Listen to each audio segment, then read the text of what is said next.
అమ్మా నేను వెళ్ళి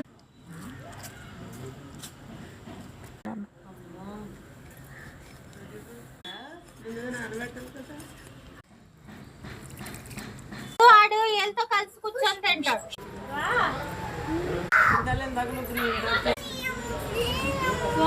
సినిమా చూసుకుంటూ లోపల కూర్చొని